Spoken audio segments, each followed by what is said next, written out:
Okay, our topic is sexual reproduction in flowering plants. तो sexual reproduction in flowering plants में हम क्या पढ़ेंगे? सबसे पहले देखो, हमने 11th क्लास में पढ़ा था कि जो हमारे RH विटेकर थे, उन्होंने 1969 में 5 किंगडम क्लासिफिकेशन हमें दी थी। जिस 5 किंगडम क्लासिफिकेशन में उन्होंने हमारे प्लांट्स के किंगडम को कितने ग्रुप्स में डिवाइड कर दिया था या कितने डिविजन्स में डिवाइड कर दिया था? 5 डिवीजन, जिसमें फर्स्ट ग्रुप था algae, second bryophytes, pteridophytes, gymnosperms and final group is angiosperms. ये जो एंजियोस्पर्म्स है, दिस एंजियोस्पर्म्स की क्या खासियत है कि ये हमारे फ्लावरिंग प्लांट्स है। तो यहाँ इस चैप्टर में हम क्या पढ़ेंगे कि इन फ्लावरिंग प्लांट्स के अंदर कैसे सेक्सुअल रिप्रोडक्शन कंडक्ट होती है। तो every reproduction having there end product, हर एक रिप्रोडक्शन का अपना एक एंड प्रोडक्ट होता है। जैसे हम कहें एक ह्यूमन रिप्रोडक्शन का एंड प्रोडक्ट क्या है? फिटस। सेम गोज टू, अगर कोई आपसे पूछे कि sexual reproduction in flowering plants का एंड प्रोडक्ट क्या है, तो हम क्या बोलते हैं कि यहाँ पर जो एंड प्रोडक्ट बनेगा वो क्या बनेगा? या तो सीड बनेगा या फिर फ्रूट बनेगा। मतलब एक फ्रूट है, उसके अंदर सीड है। ये जो स्ट्रक्चर है, ये क्या है? End product of sexual reproduction in flowering plant. तो इसमें एनसीईआरटी कैसे लिखती है देखो, are we not lucky that plants reproduce sexually? बिल्कुल हम लकी है कि प्लांट सेक्सुअली रिप्रोड्यूस करते हैं, क्योंकि सेक्सुअल रिप्रोडक्शन का एक यूनिक इवेंट है जिसको हम क्या बोलते हैं? मियोसिस बोलते हैं। अगर ये मियोसिस नहीं हो रखी होती तो क्या हमारे प्लांट में वेरिएशंस आती? नहीं आती। तो ये सेक्सुअल रिप्रोडक्शन के कारण इन प्लांट्स में क्या कंडक्ट हुई? मियोसिस कंडक्ट हुई। मियोसिस से क्या ब्रिंग हुई? वेरिएशन ब्रिंग हुई। और इन्हीं वेरिएशन की वजह से आज हम डिफरेंट डिफरेंट स्पेसिएशन क्या करते हैं? देख पाते हैं हमारी नेचर के अंदर। तो स्पेसिएशन इसी वजह से क्या है? कंडक्ट हुई है हमारी नेचर के अंदर। नेक्स्ट है the marriage of flower that we enjoy grazing at, the scents and the perfume that we swoon over, the rich colors that attract us, all are aid to the sexual reproduction। ये सब दिया हुआ है। यहाँ पर हम देखते हैं all flowering plants show sexual reproduction। सारे के सारे फ्लावरिंग प्लांट्स क्या शो करते हैं? सेक्सुअल रिप्रोडक्शन शो करते हैं। A look at the diversity of structure of inflorescence। देखो उन्होंने क्या बोला कि हम एक स्ट्रक्चर देखते हैं, मतलब एक फ्लावर है, एक फ्लावर का सबसे मॉडिफाइड स्ट्रक्चर क्या होगा? उसकी इन्फ्लोरेसेंस, मतलब एक ऐसा स्ट्रक्चर जिसके ऊपर गुच्छा लगा हुआ है बहुत सारे फ्लावर्स का। 11th में हमने इन्फ्लोरेसेंस के बारे में पढ़ा है। ये क्या है? एक ऐसी फ्लोरल एक्सिस जिस पर बहुत सारी फ्लोरल बर्ड्स लगी हुई। तो ऐसी फ्लोरल एक्सिस को हम क्या बोलते हैं? इन्फ्लोरेसेंस बोलते हैं। What is it second name? Inflorescence का सेकंड नेम क्या है? The second name of inflorescence is called peduncle. इसको हम क्या बोलते हैं? पिडंकल बोलते हैं। नेक्स्ट मान लो ये आपकी क्या है? इनफ्लोरेसेंस है। इनफ्लोरेसेंस पर क्या लगे हुए हैं? बहुत सारे फ्लावर्स लगे हुए हैं। इनफ्लोरेसेंस पर क्या लगे हुए हैं? बहुत सारे फ्लावर्स लगे हुए हैं।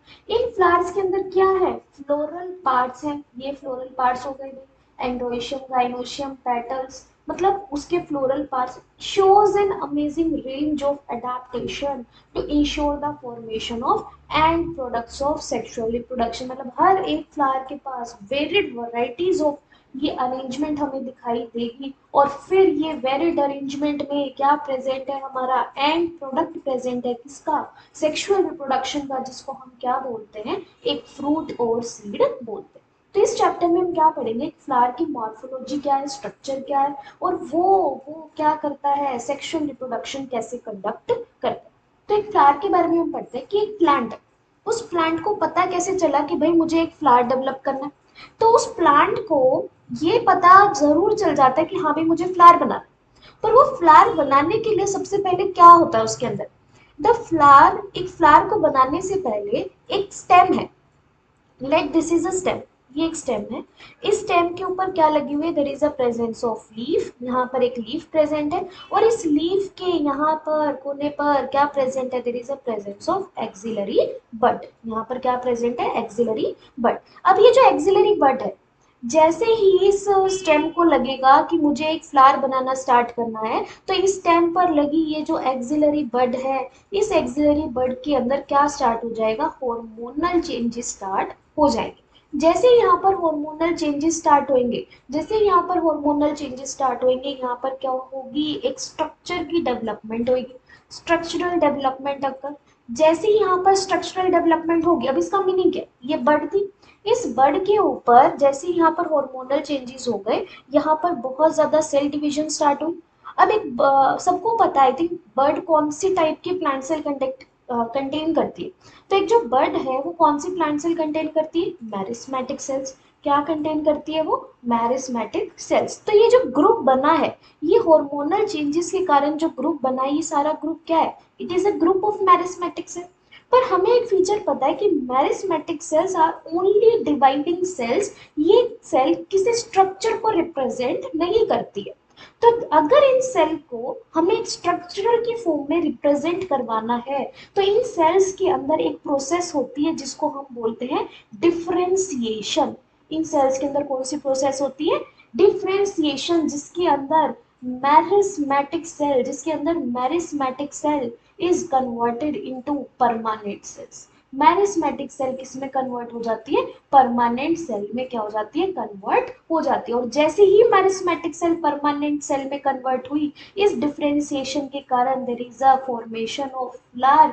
या तो एक फ्लावर बनेगा या एक डेवलप्ड इन्फ्लोरेसेंस बन जाएगी, जिसके ऊपर क्या प्रेजेंट है, different group of flowers present है।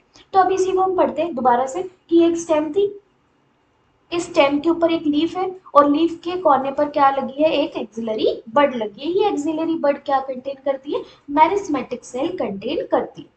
जैसे ही इस एक्सिलरी बड में हार्मोनल चेंजेस हुए, कैसे हार्मोनल चेंजेस, एक फ्लावर की डेवलपमेंट के हार्मोनल चेंजेस, इन्होंने एक्टिवली मैरिस्मेटिक सेल्स को क्या करना स्टार्ट कर दिया, एक्टिवली सेल डिवाइड करना स्टार्ट कर दी। एक्टिवली सेल डिवाइड से ये जो स्ट्रक्चर बनी, इस स्ट्रक्चर को हम क्या बोलते हैं, this structure is called primordium. क्या बोलते हैं हम इसको, प्राइमोडियम बोलते हैं। तो द हार्मोनल चेंजेस से जो स्ट्रक्चरल डेवलपमेंट हुई, उसको हम क्या बोलते हैं, primordium.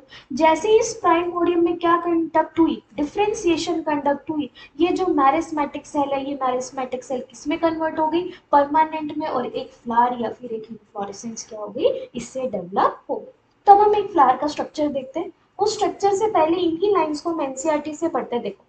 Much before the actual flower is seen on a plant, the decision that plant is going to flower is taken place. एक डिसीजन ले लिया जाता है कि प्लांट है जो वो फ्लावर क्या करेगा, डेवलप करेगा। फिर उसके अंदर क्या कंडक्ट होंगे, hormonal changes.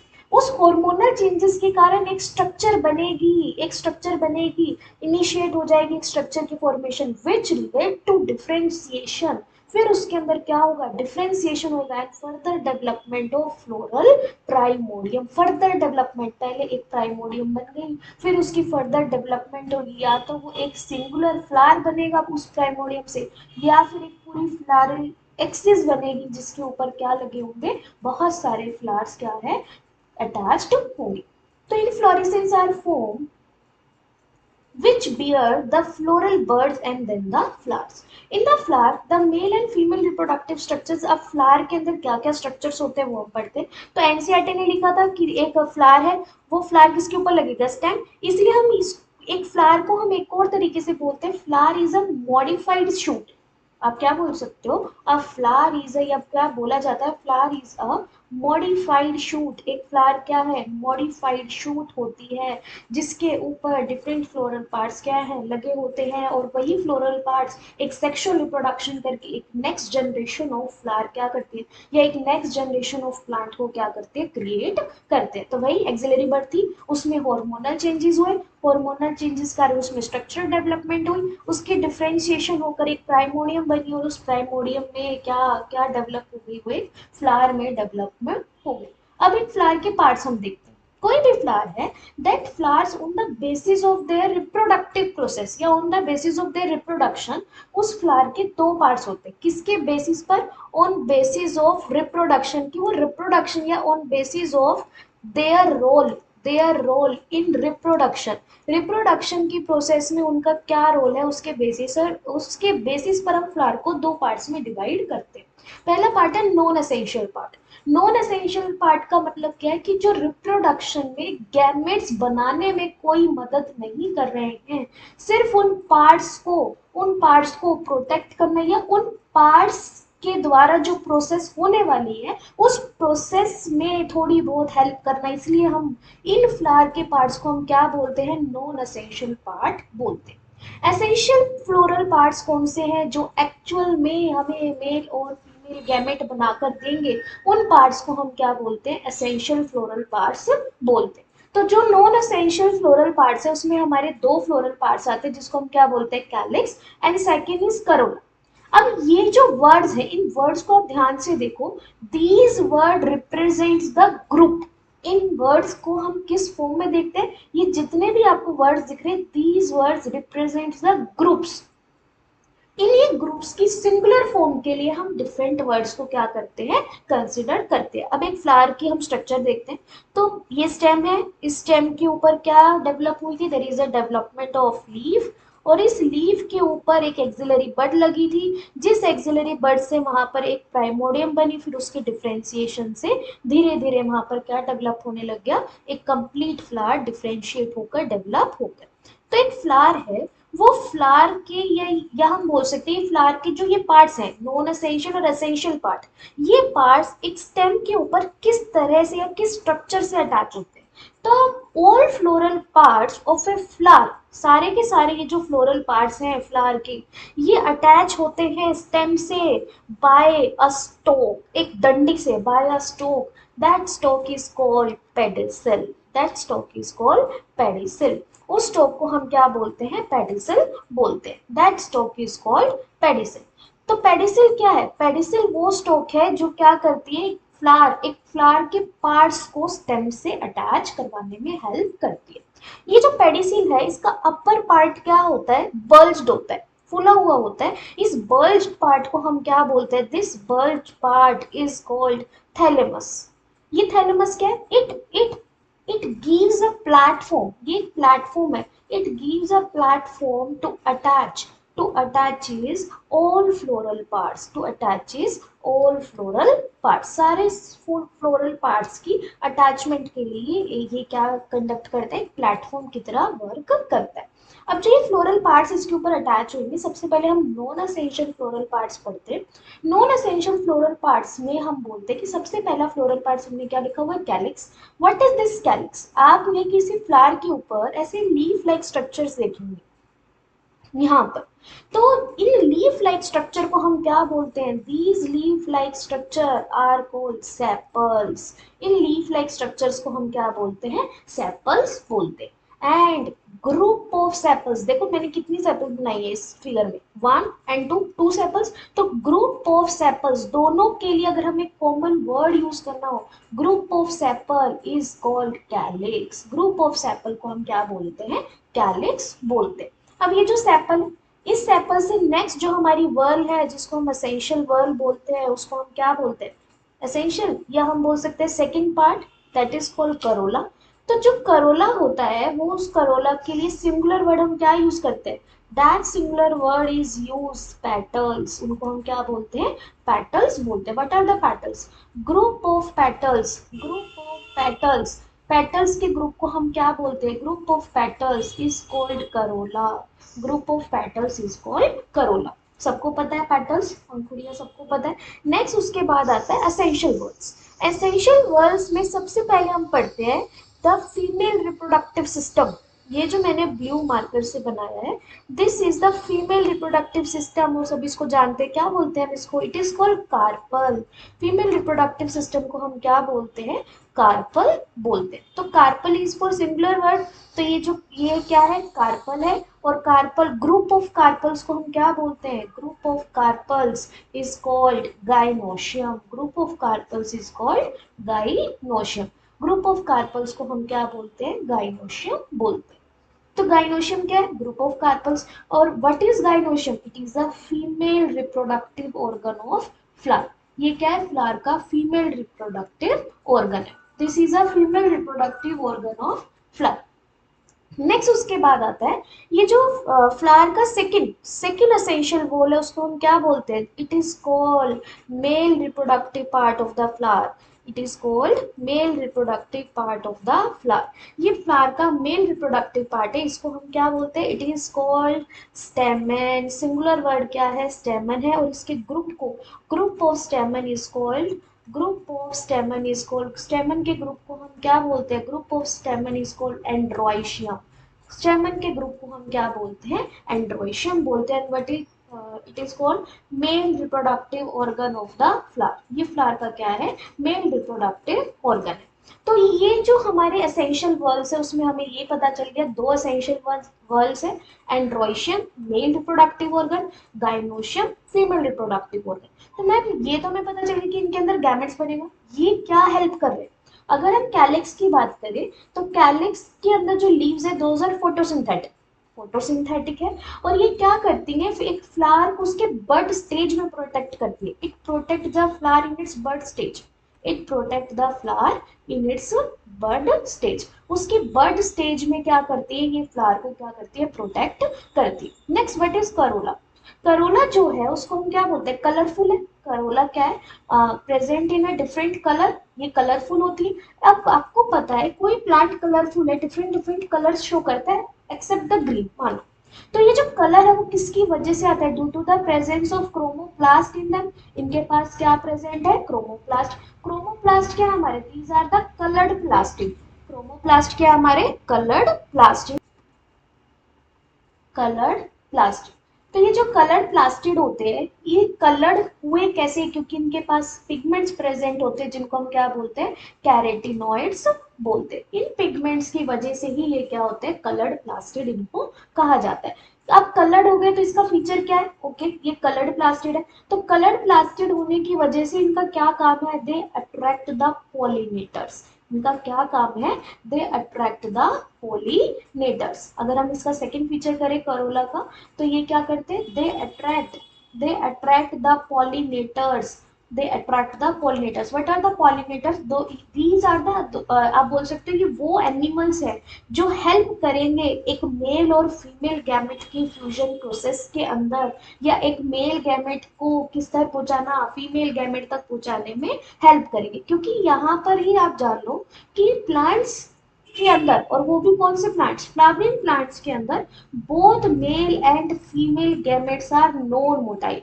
Mail and female gametes are non motile, ये मोटाइल नहीं है, नॉन मोटाइल। ऑल्सो आप मुझे बताओ, क्या जिम्नोस्पर्म्स के जो गैमेट्स है वो मोटाइल है, नहीं। क्या टेरिडोफाइट्स के जो गैमेट्स है वो मोटाइल है, आप लोग मुझे बताना। द टेरिडोफाइट्स में क्या गैमेट्स मोटाइल है, यस और नो, कमेंट में आप मुझे बताना कि हमारे टेरिडोफाइट्स के पास मोटाइल गैमेट्स प्रेजेंट है या नहीं। तो अब हम इस चैप्टर में नेक्स्ट पार्ट पढ़ते हैं कि हम इस चैप्टर को कंप्लीट करेंगे इन 3 स्टेप्स। पहला स्टेप है pre fertilization event. Pre fertilization event में क्या होता है, gametogenesis. What is a pre fertilization, अब देखो फर्टिलाइजेशन मतलब सबको पता है, fusion of male and female gamete. तो मेल और फीमेल गैमेट की फ्यूजन से पहले आप पहले गैमेट बनाओगे, फिर आपको मैंने अभी अभी बताया कि ये जो दोनों गैमेट है वो नॉन मोटाइल है। तो हमें एक ऐसी एक मैकेनिज्म भी डेवलप करने को चाहिए यहाँ पर कि जो उस मेल और फीमेल गैमेट को क्या करवा दे, फ्यूज करवा दे। तो उस प्रोसेस को हम क्या बोलते हैं, गैमेट ट्रांसफर बोलते हैं। अब जैसे ही गैमेट ट्रांसफर हो गया, एक मेल गैमेट फीमेल गैमेट के पास पहुंच गया, तो दोनों के अंदर क्या होगी, अब फ्यूजन होगी।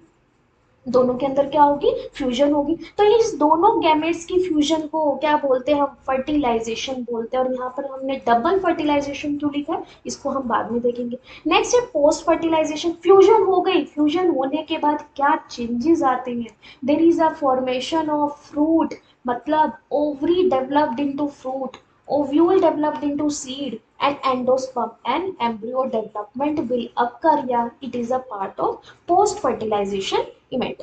तो अब हम सबसे पहले प्री फर्टिलाइजेशन इवेंट पढ़ेंगे। What is pre fertilization event, इसके अंदर क्या कौन सी प्रोसेस है, सबसे पहले गैमेटोजेनेसिस। व्हाट इज गैमेटोजेनेसिस, हम इसको क्या बोलते हैं, गैमेटो मतलब गैमेट, जेनेसिस मतलब फॉर्मेशन, जहां पर गैमेट्स की फॉर्मेशन होगी। अब गैमेट्स क्या होंगे, मेल गैमेट और फीमेल गैमेट। तो मेल गैमेट की फॉर्मेशन की प्रोसेस को हम क्या बोलते हैं, माइक्रोस्पोरोजेनेसिस। फीमेल गैमेट की फॉर्मेशन को हम क्या बोलते हैं, मैक्रोस्पोरोजेनेसिस। अब मेल गैमेट की जो फॉर्मेशन है वो कौन से मेल रिप्रोडक्टिव सिस्टम में होगी, उसको हम क्या बोलते हैं, एंड्रोइशियम। एंड फीमेल गैमेट की जो प्रोडक्शन है वो फीमेल रिप्रोडक्टिव ऑर्गन के अंदर होगी, उसको हम क्या बोलते हैं, गाइनोशियम। अब जो ये एंड्रोइशियम, ये जो एंड्रोइशियम है, इट इज अ वर्म। अभी अभी मैंने बताया कि ये जो नेम है ये किसको रिप्रेजेंट क्या करता है, वर्ल ऑफ स्टेमन। एक स्टेमन के गुच्छे को हम क्या बोलते हैं, एंड्रोइशियम बोलते हैं। तो अगर ये एंड्रोइशियम को हम वर्ल ऑफ स्टेमन्स बोलते हैं तो इसमें स्टेमन्स प्रेजेंट होंगे। What are the stamens, stamens are the male reproductive organ. Stamens क्या है, मेल रिप्रोडक्टिव ऑर्गन है। इन स्टेमन्स के अंदर जहां पर एक्चुअल में मेल गैमेट्स बनेंगे उसका नाम क्या है, दोज आर कॉल्ड माइक्रोस्पोरेंजियम। या ये वो जगह है जहां पर एक्चुअल एक्चुअल कौन सी प्रोसेस हुई थी, अभी ऊपर हमने पढ़ा, process of male gamete microsporogenesis. तो माइक्रोस्पोरेंजियम क्या है, इट इज अ प्लेस, ये वो प्लेस है जहां पर माइक्रोस्पोरोजेनेसिस क्या होगी, कंडक्ट होगी। नेक्स्ट, माइक्रोस्पोरोजेनेसिस से मेल गैमेट बन जाएंगे। अब उस मेल गैमेट को हम क्या बोलते हैं, it is called pollen grain. The male gamete is called, इसको हम क्या बोलते हैं, मेल गैमेट बोलते हैं। अभी हम बोल सकते हैं मेल गैमेट, पर ये स्ट्रक्चर जो है, स्ट्रक्चर के अंदर जाकर मेल गैमेट बनेगा। अगर मैं आपको बोलूं ये मेल गैमेट नहीं है प्रॉपर, हाँ, ये एक ऐसी स्ट्रक्चर है जो क्या करेगी, मेल गैमेट को कंडक्ट करेगी। तो उसके लिए हम वर्ड क्या यूज करते हैं कि pollen grain is a male gametophyte. Gametophyte का मतलब एक गैमेट कंटेनिंग स्ट्रक्चर है जिसको हम क्या बोलते हैं, पोलन ग्रेन बोलते हैं। और इस पोलन ग्रेन के अंदर मेल गैमेट क्या होंगे, प्रेजेंट होंगे। तो इन शॉर्ट हम वैसे बोल देते हैं कि pollen grains are the male gamete, पर अगर मैं बोलूं एक करेक्ट टर्म क्या है, pollen grains are those structures that contains the male gametes. Pollen grain वो स्ट्रक्चर्स है जो क्या कंटेन करती है, मेल गैमेट कंटेन करती है। अब हम एक स्टेमन की स्ट्रक्चर पढ़ते हैं। सबसे फर्स्ट है स्टेमन। एक स्टेमन के लिए हम वर्ड क्या यूज करते हैं, ये जो हमने स्ट्रक्चर बनाई है, it is a structure of typical, it is a structure of typical. Typical स्टेमन, typical स्टेमन का मतलब कि ये स्ट्रक्चर मैक्सिमम स्पीशीज में क्या होती है, पाई जाती है, इसलिए हम इसके लिए आगे वर्ड क्या यूज कर रहे हैं, टिपिकल। टिपिकल का मतलब जो मैक्सिमम स्पीशीज में क्या है, पाई जाए। अब ये टिपिकल स्टेमन है मैम, क्या ये जो स्टेमन है, मान लो ये फिलामेंट की जो लेंथ है, क्या हर प्लांट में यही है, नहीं। हम क्या देखते हैं, every species having different size and form of stamens। अगर हम बात करें every species, हर एक species के पास, every species having different different size and forms of different sizes and forms of gamete, या बोल सकते हो forms of stem। हर एक स्पीशीज के पास अलग अलग साइज, या बोल सकते हो फॉर्म्स का मतलब यहाँ पर क्या हो सकता है, अरेंजमेंट। इनके जो अरेंजमेंट है हमारे फ्लावर के अंदर वो भी क्या है, अलग अलग स्पीशीज में अलग अलग होती है। तो एक स्टेमन है, अ स्टेमन हैविंग टू पार्ट्स, एक स्टेमन के दो पार्ट्स होते हैं। दिस स्टोक पार्ट, ये जो आप स्टोक वाला पार्ट देख रहे हो, this stalk part is called filament. इस स्टोक वाले पार्ट को हम क्या बोलते हैं, this stalk part is called filament. Filament आपको कैसे दिख रही है, it is a stalk, long slender stalk is called filament. एक लॉन्ग स्लेंडर स्ट्रक्चर है और इस स्ट्रक्चर को हम क्या बोलते हैं, फिलामेंट बोलते हैं। क्या काम होता है फिलामेंट का, इसके दो फंक्शन है। पहला function, it attaches it attaches the anther to the thalamus. अब व्हाट इज थैलेमस, अभी हमने पढ़ा था कि थैलेमस वो स्ट्रक्चर है जो सारे फ्लोरल पार्ट्स को क्या करती है, अटैचमेंट या एक बेस बनाकर देती है जहां पर सारे फ्लोरल पार्ट्स क्या होते हैं, अटैच होते हैं। तो अगर ये थैलेमस है, if this is the thalamus, तो इस थैलेमस के ऊपर क्या अटैच है, एक स्टेमन अटैच है। अब इस स्टेमन में अगर मैं बोलूं कि this cylindrical part is for, ये जो स्टोक पार्ट है इसको फिलामेंट बोलते हैं।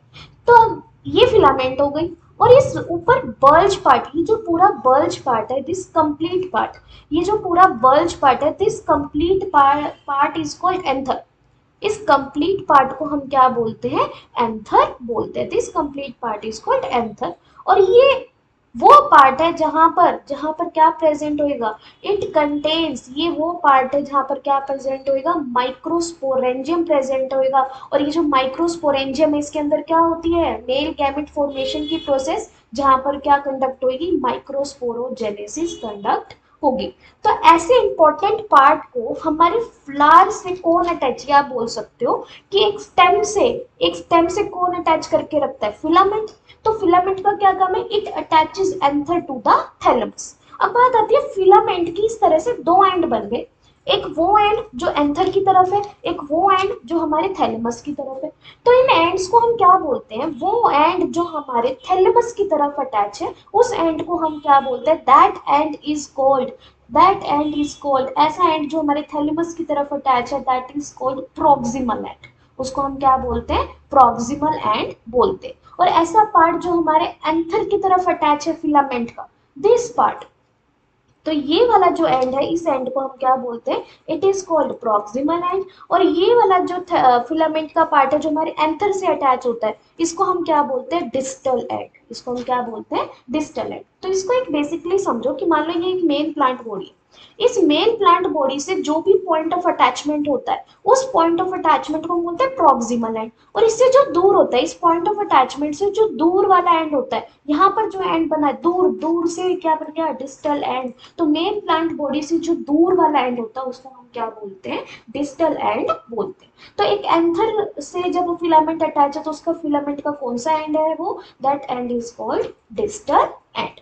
नेक्स्ट उसके बाद आता है कि ये जो फिलामेंट है इसके दो एंड हो गए, proximal and and distal end. That distal end contains a actual reproductive unit, जिसके अंदर क्या बनेंगे, हमारे माइक्रोस्पोर्स बनेंगे, या जहां पर हमारे मेल गैमेट्स फॉर्मेशन होगी।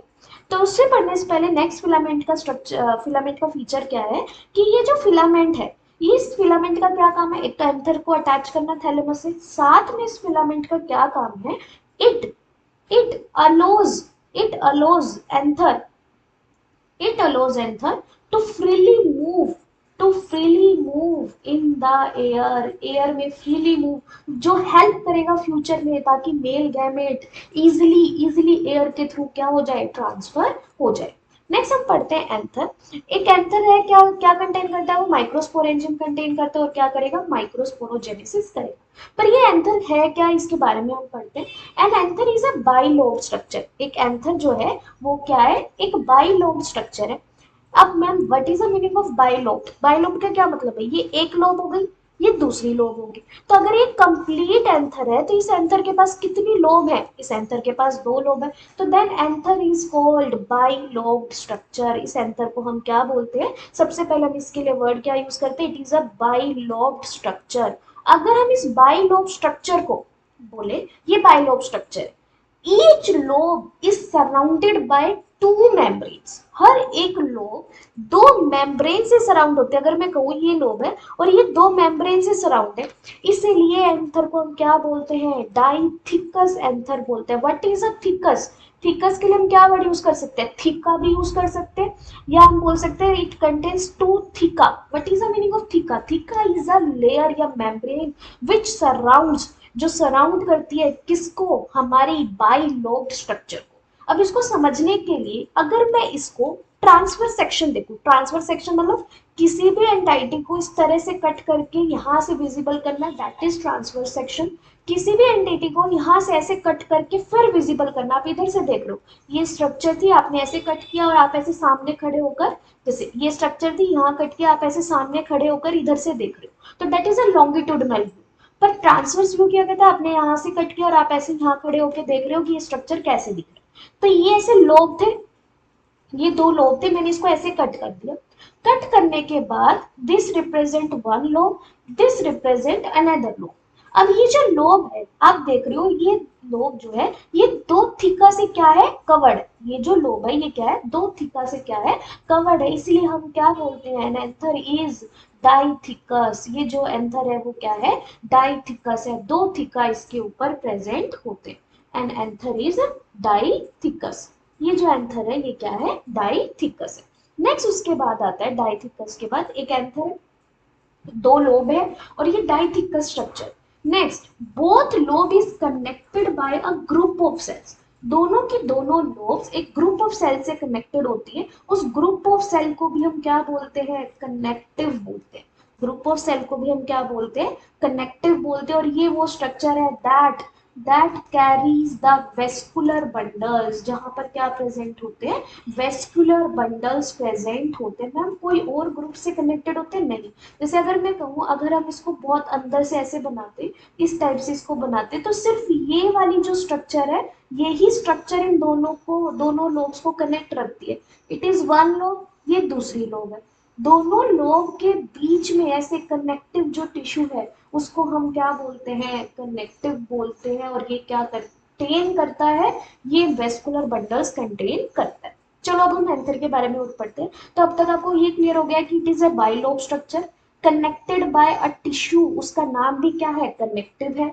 Each lobe is surrounded by two theca, हर एक लोब किससे सराउंडेड है, दो थीका से सराउंडेड। अब ये जो लोब है, इसके अंदर ये क्या प्रेजेंट है, each lobe contains two structures that are circular in outline. दो स्ट्रक्चर कंटेन करते हैं जो क्या है, सर्कुलर इन आउटलाइन है। उन स्ट्रक्चर्स को हम क्या बोलते हैं, माइक्रोस्पोरेंजियम बोलते हैं। Each lobe contains two rounded या two circular structure that is called microsporangium. तो एक पूरे एंथर में कितनी लोब्स होगी, दो लोब। एक लोब में अगर दो स्ट्रक्चर है, तो दो लोब में कितनी होगी, टोटल चार। तो one anther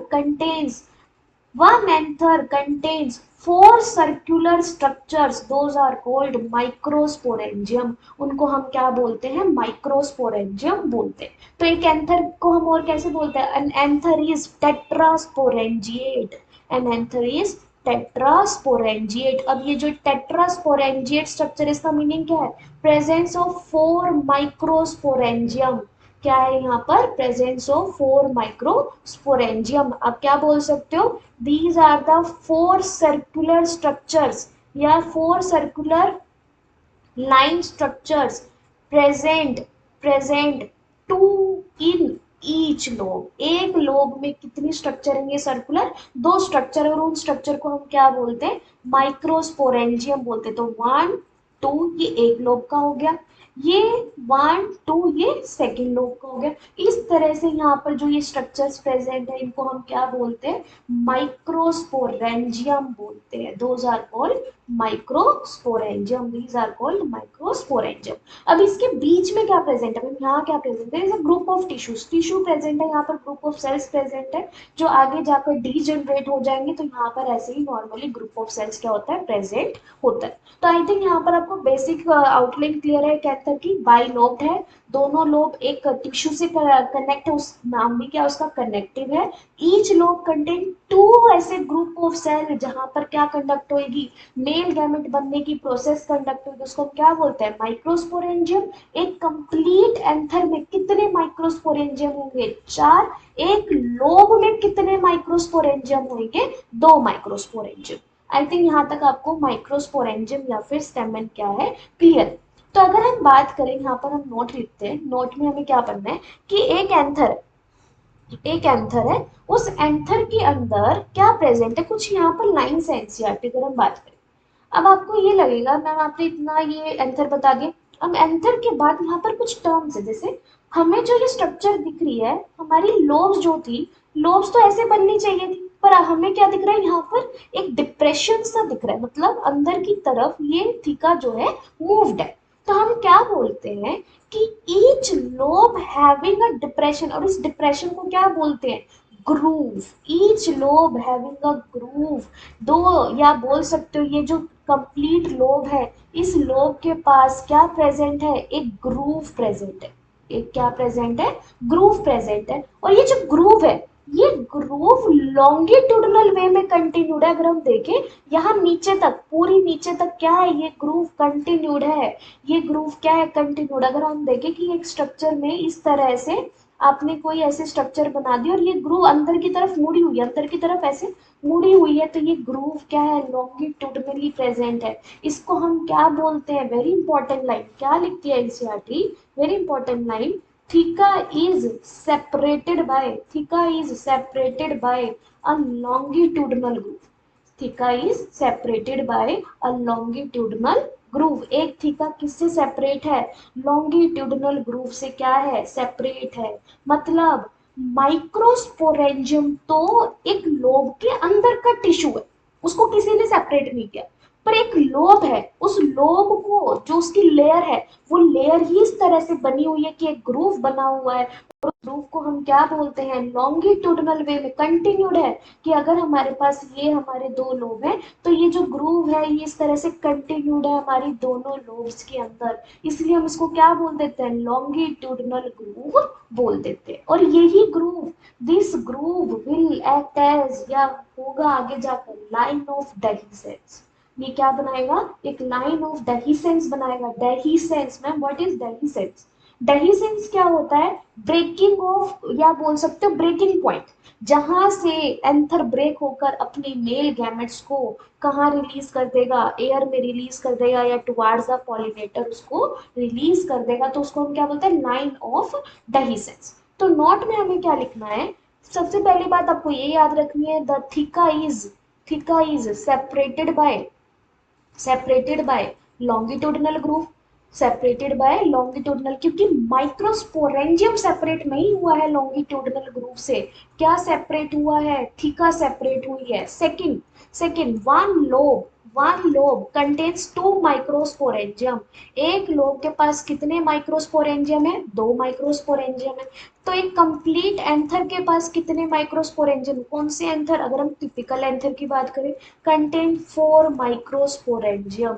तो अगर हम बोले एवरी एंथर इज टेट्रास्पोरेंजिएट, तो वो लाइन रॉन्ग हो जाएगी। क्यों?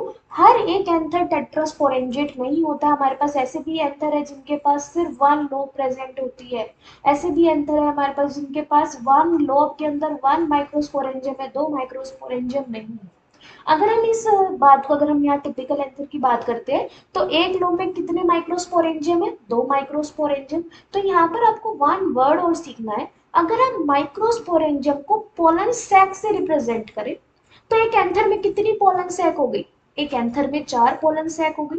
पर ये जो डेटा हम पढ़ रहे हैं कि एक एंथर में 4 पोलन सैक है, ये डेटा किसके लिए रिप्रेजेंट करता है? It represents the young anther.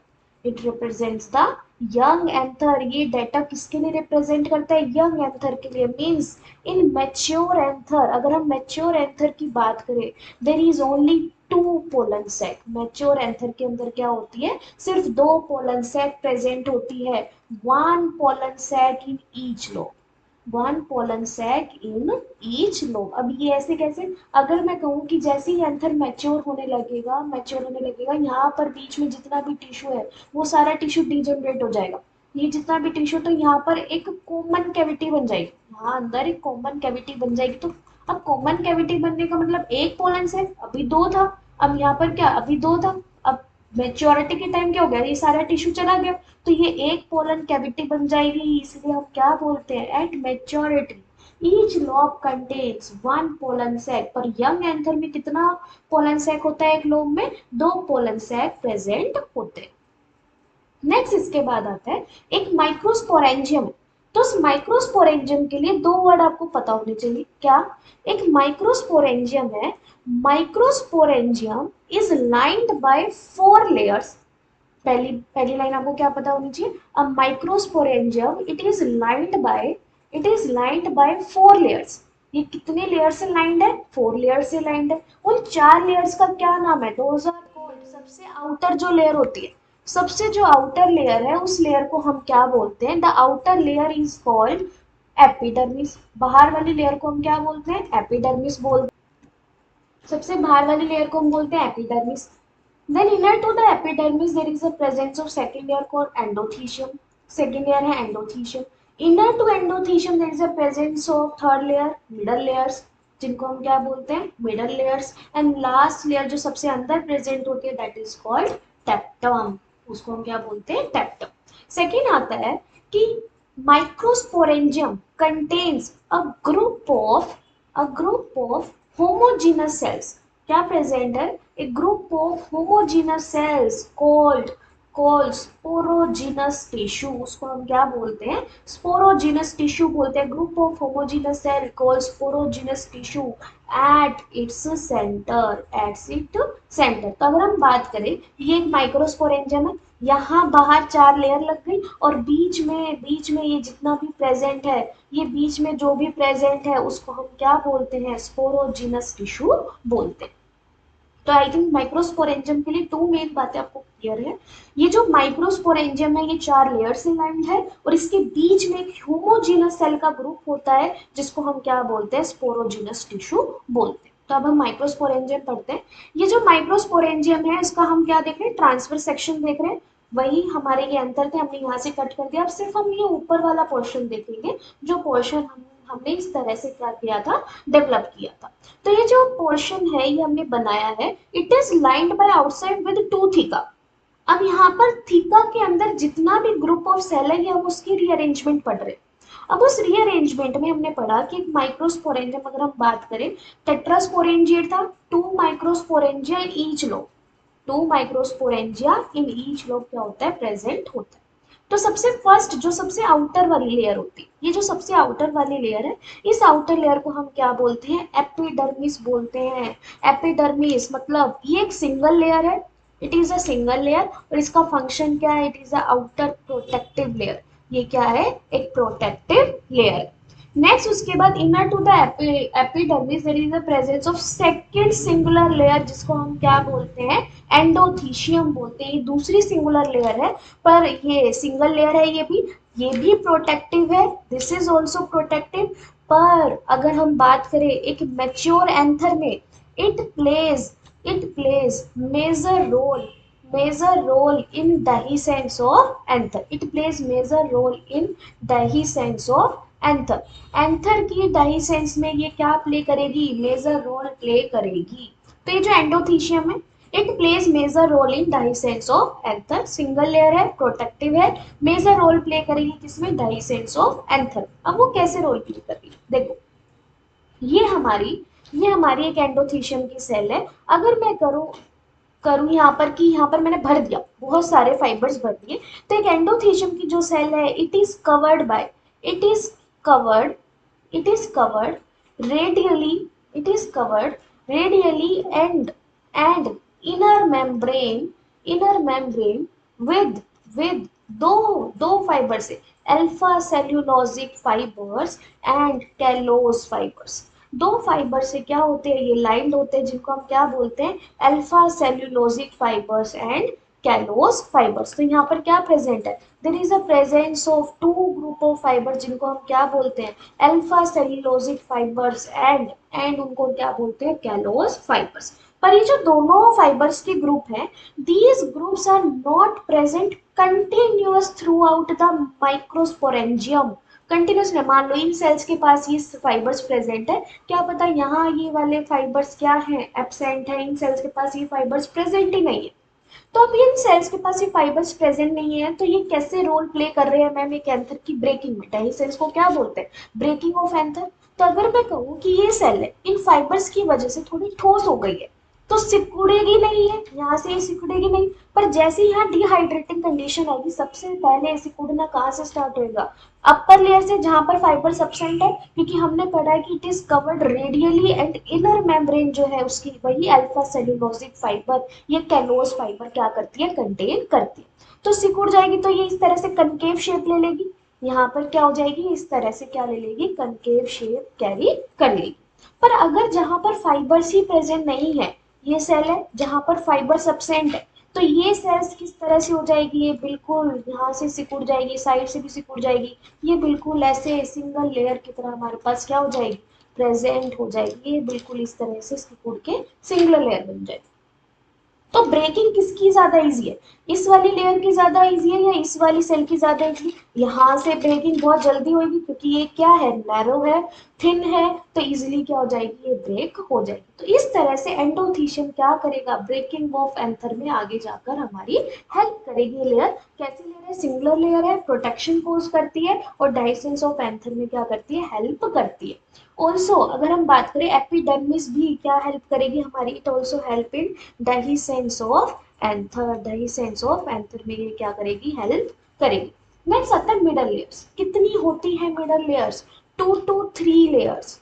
कितनी होती है, सिंगुलर फॉर्म में नहीं है ये, 2 to 3 लेयर्स प्रेजेंट होती है। It is a nutritive layer, contains, क्या कंटेन करती है, कंटेन्स न्यूट्रिशन, न्यूट्रिशन कंटेन करती है। और किसको दे देगी, टेप्टम सेल को दे देगी जो सबसे इनर में है। और वो टेप्टम सेल किसको दे देगी, ऐसे टिश्यू को दे देगी जो हमारे मेल गैमेट्स क्या करते हैं, डेवलप करके देते हैं। तो ये जो मिडल लेयर है 2 से 3 होती है, इसके अंदर क्या प्रेजेंट है, कंटेन्स न्यूट्रिशन। ये क्या कैरी करती है, न्यूट्रिशन कैरी करती है। नेक्स्ट उसके बाद आता है कि जो मिडल लेयर है, दिस लेयर डीजेनरेट्स, ये लेयर क्या हो जाती है, degenerates in the mature anther. Mature anther में ये लेयर क्या हो जाती है, डीजेनरेट हो जाती है। एक मैच्योर एंथर में ये लेयर क्या हो जाएगी, डीजेनरेट हो जाएगी। तो यहाँ पर हम देखते हैं, तो ये सबसे आउटर लेयर क्या है हमारी, दिस इज द एपिडर्मिस। इसके यहाँ पर क्या है, एंडोथीशियम, जिसके पास कैलोज फाइबर और अल्फा सेलुलोजिक फाइबर होते हैं। यहाँ पर ये जो लेयर लगी हुई है ब्लू पेन से, these are the middle layers. कितनी लेयर्स होती हैं, 1 2 3, 2 to 3 लेयर्स ये प्रेजेंट होती है। Then inner to middle layer, the actual nutritive layer is present, जिसको हम क्या बोलते हैं, टेप्टम बोलते हैं, जिसको हम क्या बोलते हैं, टेप्टम। तो ये टेप्टम क्या है, it contains nurse cells. Nurse cell क्यों, क्योंकि ये वो एक्चुअल सेल है जो क्या करती है, सिंथेसाइज न्यूट्रिशन, जो क्या सिंथेसाइज करेगी, न्यूट्रिशन सिंथेसाइज करेगी। एंड गिवन टू किसको दे देगी, गिवन टू सेल्स, जो एक्चुअल में हमारी क्या बनाएगी, रिप्रोडक्टिव या बोल सकते हो मेल गैमेट्स बनाएगी, गिवन टू। और ऐसी सेल्स को हम क्या बोलते हैं, sporogenous tissue, given to sporogenous tissue. अब जो ये टेप्टम, इसकी बहुत सारी विशेषताएं हैं। तो उससे पहले हम पहले इसकी सेल का नेचर देखते हैं कि इसकी सेल्स दिखती कैसे है, उसमें भी स्पेशलिटी है। These cells are containing dense cytoplasm. इनके पास क्या होता है, डेंस साइटोप्लाज्म होता है। ये मल्टी न्यूक्लिएटेड होती है। कैसी सेल्स हैं ये, मल्टी न्यूक्लिएटेड। आप मुझे बताओ कि एक कोई सेल है, उस सेल के पास एक न्यूक्लियस नहीं है, बहुत सारे न्यूक्लियस है। तो ये इस न्यूक्लियस का रीजन क्या है, कौन सी प्रोसेस से ये न्यूक्लियस इतने सारे हो जाते हैं, उसको हम क्या बोलते हैं, एंडोमाइटोसिस। अंदर ही अंदर माइटोसिस हो गई, without cytokinesis, without the development या without the division of cytoplasm. Next, one most important, polyploidy cells होती है। कैसी सेल्स होती है, पॉलीप्लॉइडी।